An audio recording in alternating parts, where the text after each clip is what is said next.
Hello and welcome, ladies and gentlemen, to a non-let's play of Cataclysm Dark Days Ahead. Again, if you haven't seen already, I have made a video of how to watch Cataclysm Dark Days Ahead. It'll explain what all the UI looks like and some of the stuff that's going on. And of course, there is the download link for the texture pack and sound pack, as well as the launcher that I'm using as well.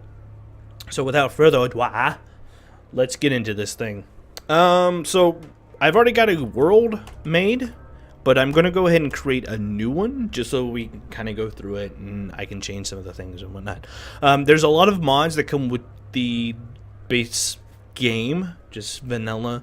Some of these do kind of change the way the game works. Like, you know, the craftable gun pack does break the intended balance of the game because you can just make guns, which is a little weird. I haven't used it, but if you would like to check it out, go for it. Fictional guns adds a whole bunch of other just weird guns like phasers and a whole bunch of other stuff like that as well. Or you can make them very generic, which is basically instead of having an M4A1, you could just have an assault rifle. And instead of having an AK-47, you just have an assault rifle. But we're going to do Ice Goons pack, which is a very old mod pack, but I like it very much so. More survival tools, which is always great. Crazy Cataclysm, sure, why not? Animatronic monsters, I'm going to pass on. More locations, tall buildings, of course. Boats, folding parts pack, which is really good.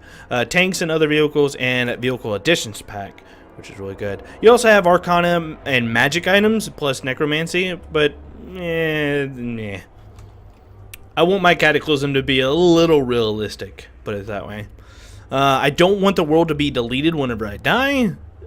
Size of cities, the default is 4, so we'll crank those down just a little bit. City spacing will go to 6, so that gives a lot of space in between the cities and stuff like that. Spawn scale rating, I'm not going to mess with. Item spawn, I'm not going to mess with. NPC spawn rate, it's okay. It's a little bit over the default. Monster evolution scaling, I really haven't seen too many like monster. I don't know what exactly that does, so I just kind of cranked it down just a tiny little bit. Region type, we're keeping it at default, which is like wooded lands and then cities and whatnot. Initial time is 8 o'clock in the morning, and we're actually going to change over to summer. Usually spring has like cold afternoons and stuff like that, but I'm going to start in summer. That way my characters kind of feel a little bit comfortable and I don't have to worry about frostbite as much. Yes, that is a very real thing. Signaling length is set at the minimum of 14, but I'm going to go ahead and jump it up to 18 so they last a little bit longer, but who knows, we might not live that long, and that's the whole fun of Cataclysm.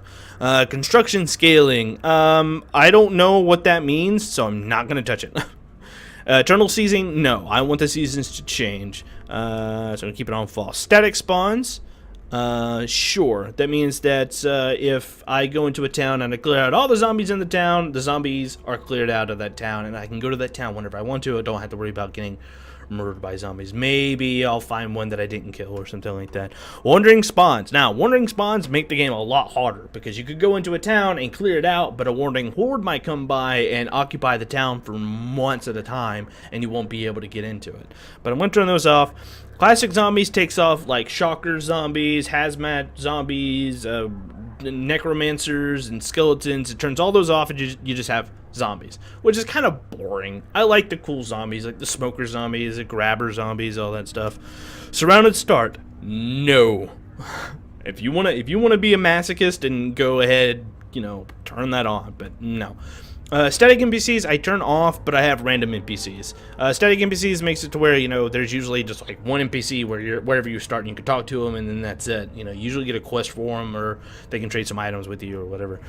Mutations by radiation, yes please. And experimental Z levels, which makes like office buildings and stuff like that have multiple floors, and multi-floor houses as well. Alright, and we're gonna make our name for our town. Golden City sounds amazing. The location for all your needs. So we're gonna make a new game. We're gonna make a custom character, and we're gonna make it in Golden City. Yes, I do. Please, thank you. Alright, so now we're into the character creation menu. Now, multiple pools is kind of cool. I like it. You have to kind of, you know, min-max your character a little bit more. But I like to use the old school single pool format. It makes it a little bit easier making your character because you can kind of scrub the system a little bit. I'm gonna show you how. But I'm not gonna try to do that as much. I'm definitely gonna give my character some handicaps, like real handicaps, not the normal like 2 or 3 things that you can do. But let's do. This is our starting scenario. And usually you start out as an evacuee. You just start out in an evac shelter. You can also change where some of these locations are. Like the scenario location is anywhere, but you have limited professions as in a shower victim. But I think what we're going to do is we're going to do experiment. So, since birth, your sole purpose in life has been the advancement of genetic science, willing or not. Once the cataclysm struck, you left the lab and wandered aimlessly, ending up in a forest. So, now, with this scenario, we only get to have 4 different professions. A survivor, which is kind of normal. Has a pocket knife, a thing of clean water, a matchbook, but he doesn't have anything else. Besides, you know, his clothing. Because, I mean, you could wander around the cataclysm, you know, the apocalypse naked if you wanted to, but nah. You could be a broken cyborg, which has a lot of bionics in him, which is really cool. Like alloy plating on the legs, arms, torso, and the head, which usually helps with concussions and bruises and, you know, knife cuts and whatnot. Joint torsion ratchet, which is a really good power system. But squeaky ankles, so, you know, you gotta think of the character as like, you know, he's got some good stuff, but he also has some really bad stuff as well. But you also have the 2 down here that I'm looking at is Unwilling Mutant and Volunteer Mutant. Now, Volunteer Mutant has some professional skills already, cooking 2 and electronics 2. The Unwilling Mutant doesn't get anything. So, if you look at my points left, I get +1 because I'm an unwilling mutant, but I get -1 because I am a volunteer mutant. And with the volunteer mutant, I get 2 skills at level 2 versus having nothing with the unwilling mutant. And with the volunteer mutant, I get a lot more clothing. Briefs, dress shirt, pants, socks, boots, all that. And the unwilling mutant, all he gets is a subject suit and briefs. He's basically just running around going, oh my god, I lost my pants. So I think I'm gonna go with the volunteer mutant. Have a little bit of cooking, a little bit of electronics. You never know, that might help us. So these are your traits. You have your bad traits over here and your good traits over here. Bad traits. Let's make him albino. You lack skin pigment due to a genetic problem. Hey, why not, right? I'm also gonna look for something else. You have tentacle arms. Now, some of these, like the toe talons, the tentacle arms, those are only for the mutant profession. So usually whenever you make like a human survivor, you will never get these kind of options. But I'm looking for something here. Minor radioactivity. Your body has become radioactive. You continuously emit low levels of radiation, which slowly contaminates the world around you. I'm gonna have that on. So that means fresh food and stuff like that will be irradiated as I spend more time around them. Let's see. We hate fruits. Now, if you see up there, I have -7 out of -12. I can only have a -12 total negative traits. And I only have a positive total of 12 traits. So each trait, like addiction resistant, costs 1 point, but alcohol and metabolism costs 2 points. So I only have a total of 12 on either side. Now I'm also going to pick genetically unstable. Your DNA has been damaged in a way that causes you to continually develop more mutations. That sounds scary, right? And we're also going to have chemical imbalance, which puts us at -11. I can have one more if I want to, but I'm not going to go that far. Yeah. Alright, so now for the good ones. We're going to have fast healer, fast learner.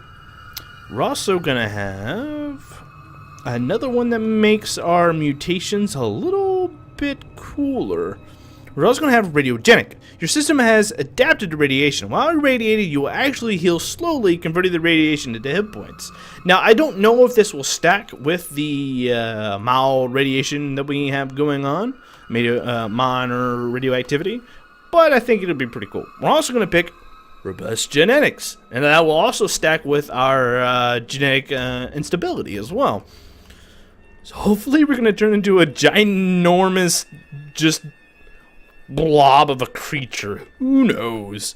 Am I also, the last thing I'm going to try to get is hopefully fleet-footed. I think it's 2 skills, actually. Yeah, it's 2 points. So we got fast healer, fast learner, but we are radiogenic, and robust genetics. So I think that's just about it. Hey, let's do thick-skinned. Why not?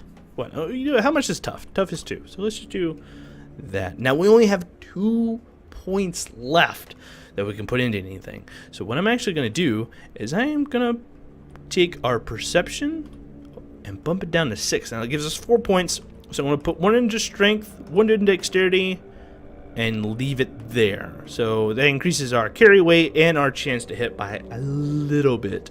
By reducing our perception, we won't be able to see mines and traps and stuff like that. So that's kind of a handicap, but hopefully the trade-off will be better.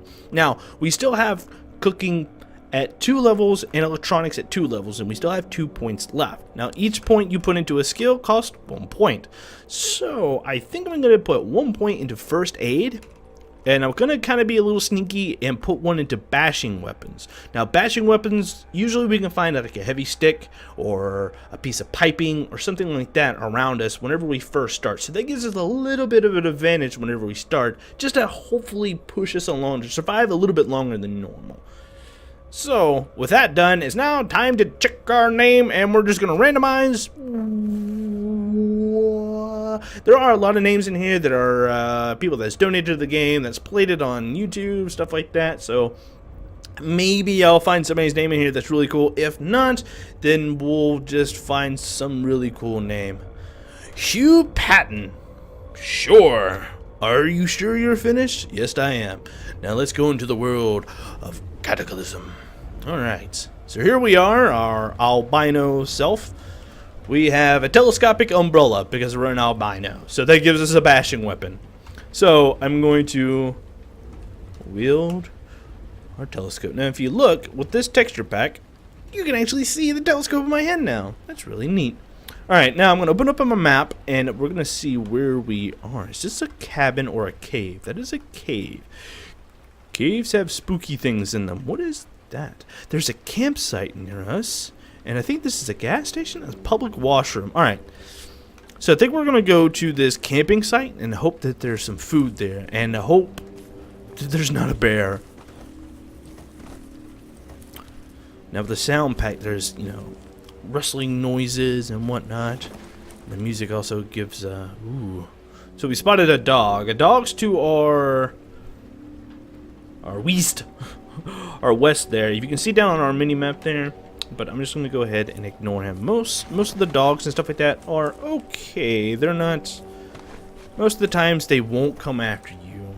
Most of the time. Yeah, he's just sitting there on that thing and just watching carefully as we move along. Alright, now we're coming up on this campsite. Oh! Goodness gracious. So there's a giant worm here. Now, he hit our torso, and he did do some damage. I don't know if I'll be able to fend him off with this telescopic umbrella. We might just die here. Our very first character that we spent almost 15 minutes making, we might just die. Let's try, shall we? I smack him. I did 4 points of damage to him. We block a little bit of the damage with our telescopic umbrella, and he hits our torso. So he did a little bit more damage. Now, our pain is starting to go up. So our speed and our stats will start to go down the more pain that we get into. Ooh. I did 5 damage to him and he didn't hit me. I did another 5 points of damage and I got a critical as well and he still didn't hit me. Ooh, he got me again. But I hit him for 2 points and I block a little bit of the damage. Smack him again. He got our torso, but we did block it, and we did a little bit more damage to him. Keep smacking on him. Go away, you dastardly worm! Oh, our torso is really low. Our pain is at 48. Our stats are terrible. Come on. Just... come on.